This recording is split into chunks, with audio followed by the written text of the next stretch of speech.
Hey there friends, I'm Andrew from the Scrapbox, and I make LEGO projects out of things. Over the years, LEGO has made a lot of sets for classic cartoons. Some of them are great, and some are that. Why are there tentacles coming out of his back? And since LEGO and Nickelodeon are reimagining one of their original SpongeBob sets, today we're gonna look at the opposite side of the coin in LEGO's secret history and reimagine one of the original Avatar sets. Let's get to it. And now for a bit of history.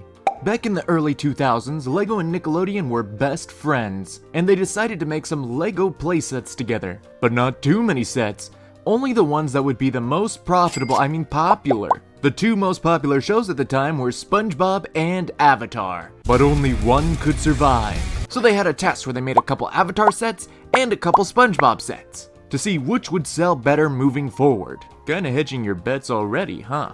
I'm sure these sets were all made equally and there's definitely no difference in quality.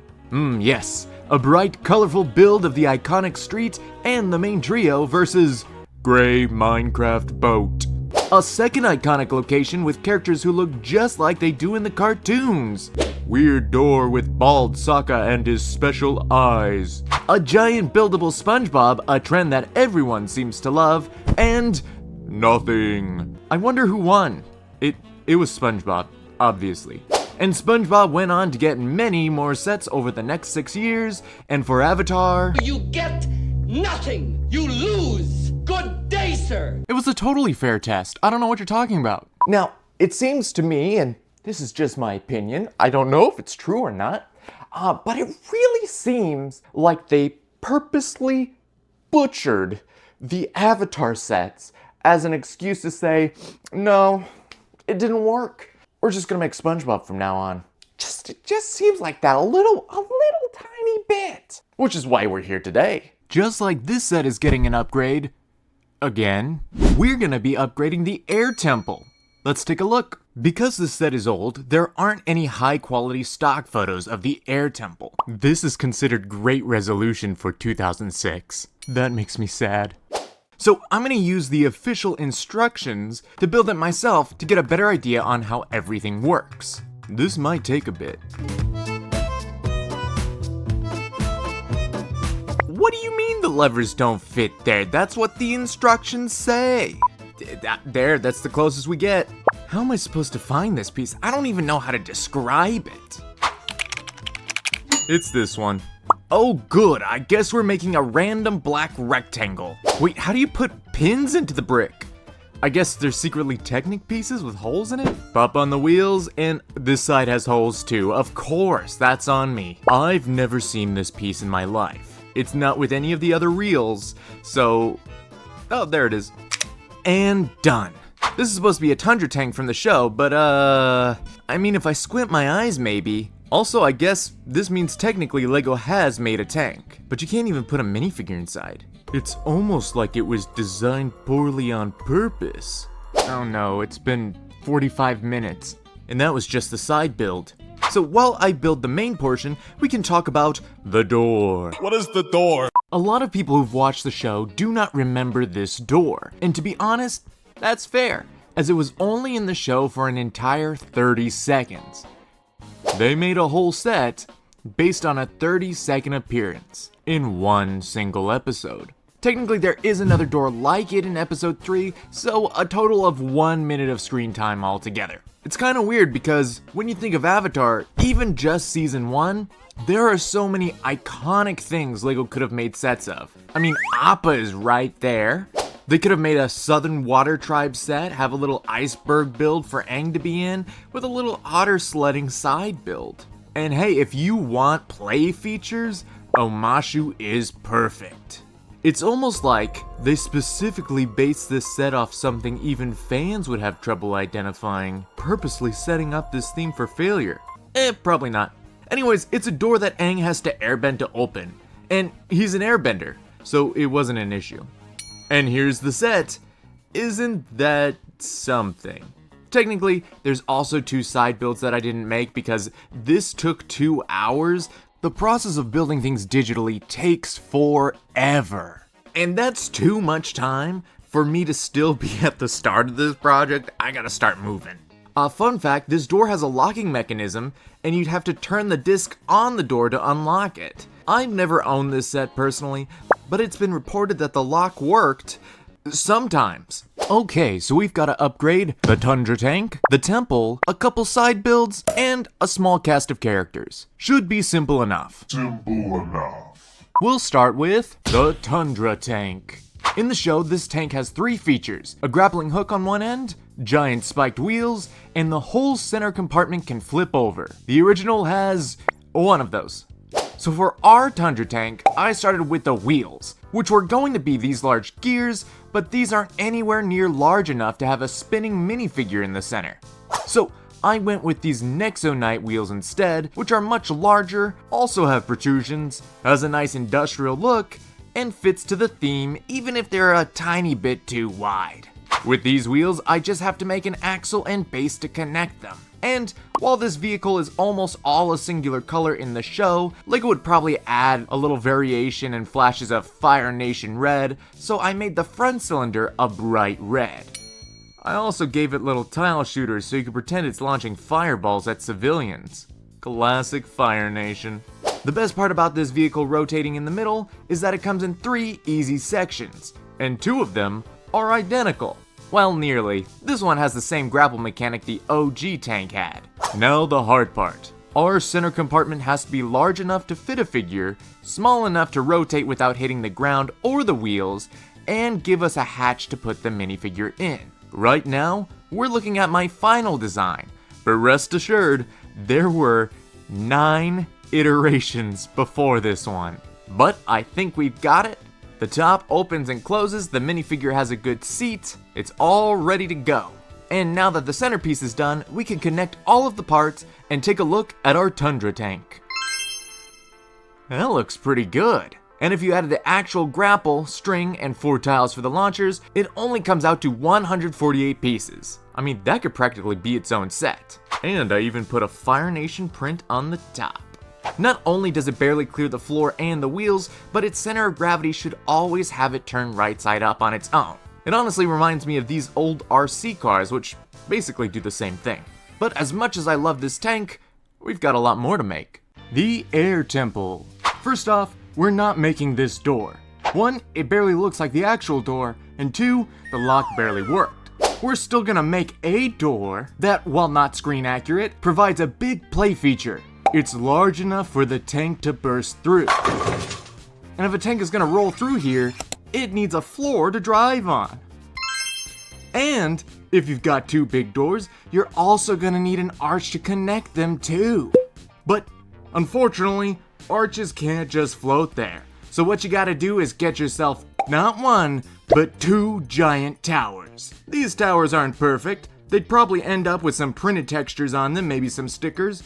But the Air Temple is very tall and has pointed green and gold roofs, so I did my best to create a similar effect. And the main goal was to not make it look like Hogwarts, which unfortunately has a very similar color scheme. Wait, I just noticed something.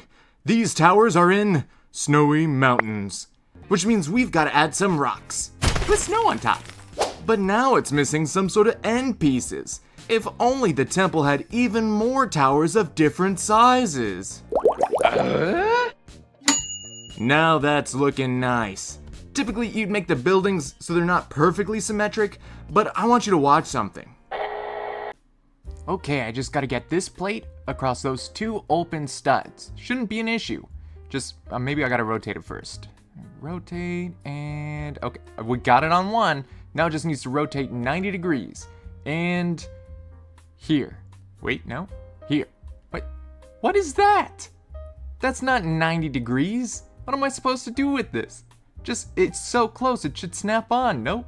Nope, doesn't snap on. Nope, what? What is happening? Maybe if I turn on collisions? Okay, let's try this again.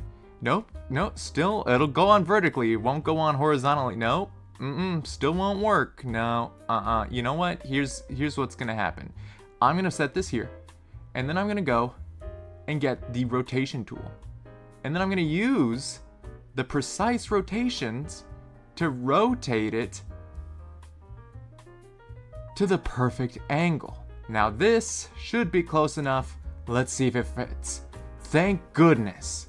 That was one piece. I have grown very tired of this program. Here's the original build, and here's the new one. The new one is large and /or in charge. Ooh, and for my Blender people, here's the difference between the Cycles and Eevee render engines.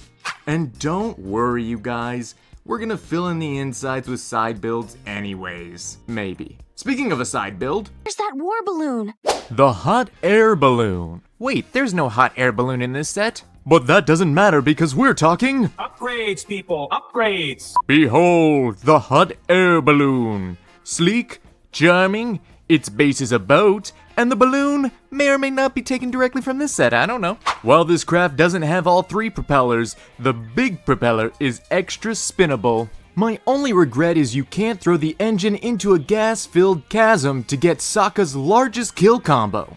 Side note, I love in the show how they immediately go from wiping out most of the Fire Nation forces to simply, Look, they're retreating. Yeah! with absolutely zero acknowledgement of any of the massive casualties. A+ writing. So this is where we're at, but we're definitely going to need some side builds. Starting off simple, and a direct homage to the original set, we've got some secret Fire Nation spears put nicely away, and I just have to stick it in. Oh, it doesn't fit. Oh, it's not gonna fit in any of these. Strike that, they're not spears, they're swords. And, oh please, just let me put the swords in, please. Okay, we got it. Next, we're gonna be building a large catapult so that people can lob their sticky goo bags at the Fire Nation soldiers. We're using trash bags as the goo bags. Hey, is it cheating if I say there's more Fire Nation weapons in this side, but this time they're cool axes? I mean, it's a win-win for everyone. This right here is a fun little build. It's gonna be a miniature model of the hot air balloon. And I was gonna stick it in here as part of the workshop, but it is ever so slightly too tall, and for some reason, this program hates making tiny adjustments, and it took me a good minute and a half to move the bar slightly lower so it all fits in. But we got there. But this is a very important reference from the episode, and nobody will ever find it up here, but they will smell it. And to add on to the workshop, we've got this shelf of slightly anachronistic tools. Just don't think about it. And I've got the perfect thing to go in here. Every set needs a chest. Wait a second. Oh, will it? Oh my goodness. It fits up here. Perfect. Okay, I don't know what's gonna go into these 2 sections, but we're gonna skip over it. Because Aang needs a glider. And the hard part is the fact that when minifigures put their arms up behind them, their hands don't make a straight line, they're slightly at angles. So we can't use a single bar without causing stress in the figure's arms. However, these handlebars will work. In this position it causes stress, but in this position it fits well. So I made this prototype of a glider, which is just using pieces that I have currently, and everything works on the prototype. But then I made a color corrected one on here, and if we take this bar, it'll clip into the tower, and you could have the glider flying, preferably with Aang attached. Last, we'd probably need a bunch of these energy pieces, some of them in transparent blue for Katara, orange for the Fire Nation, and they'd have to make some clear ones for Aang. Whew, now the final bit. The figures. Uh-oh. It's currently midnight Sunday morning, and this video was supposed to be out Saturday at 7 a.m. And I'm currently approaching the 60-hour mark of time spent on this project, and it's starting to embody the sunk cost fallacy. So here's the deal. The original Fire Nation soldiers were perfect, as long as you switch this guy's eyes. Let's put 4 of them in here.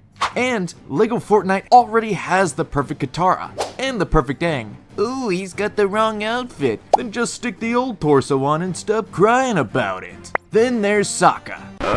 There isn't a Fortnite Sokka. Huh. Okay. We're gonna start off with his torso, which is pretty simple, and all we have to do is give him the edges of his shirt, and add a bit of shadow, then finally give him the strap that holds his boomerang. And we're gonna ignore the part in the middle where I couldn't even fill in a simple section. Just ignore it. His back, easy peasy. Simple is better. Just needs his boomerang holder, and we're done. And since we're on a time crunch, no details for the arms, but they are dual molded. Now his legs are fancy. In fact, Mr. Fancy Pants here has a lot going on. He's got the boots with the straps, a front flap, some knee pads, and a sash. That's a full ensemble. And last for his face, I'm using this as a reference, and that's about it. Then we can call the decals complete. But for his hair, so simple. All we have to do is take 2 random pieces, hop into Blender. Get out of here, Cursed Cube, I don't have time for you. Slice the first one like a mohawk, yank the ponytail of the second one, and slam them together. Oh yeah, then we gotta spend about 20 minutes making it look nice. But besides that, we're good. And now, there's Sokka. Gee, that's pretty good. Should've given him a boomerang though. We'd probably get these 2 guys as well, but we don't have time for that. Because now, it's all about Momo. And I love Momo almost as much as I love my Patreon members. You guys are amazing. Thank you so much for everything you do. It's because of these guys that I can work on weird projects like this and spend too much time making sets I wish I had as a kid. These Patreon members are the wind beneath my lemur wings, which I posed the arms just so I wouldn't have to sculpt those. And now, after all this time, the $100 ugly Momo is dethroned by new Momo. I like him. And you know what that means? It means all together, here's our reimagined set, which comes out to 1,100 pieces, and would probably sell for $160 because there's a lot of large pieces. Who am I kidding? It's Lego, $300 minimum. And there you have it. A new, hopefully, better version of the original Avatar the Last Airbender set. Overall, pretty good. I think we've got some nice additions to it. Anyways, you've survived until the end of the video. Congratulations. You know the drill. I'm Andrew. You've been watching the Scrapbox. Do all the YouTube things. Like, comment, subscribe. Slowly climbing to the 1 million mark. We'll get there. But most importantly, have yourself a wonderful day and go enjoy some nice cabbages. All right, bye.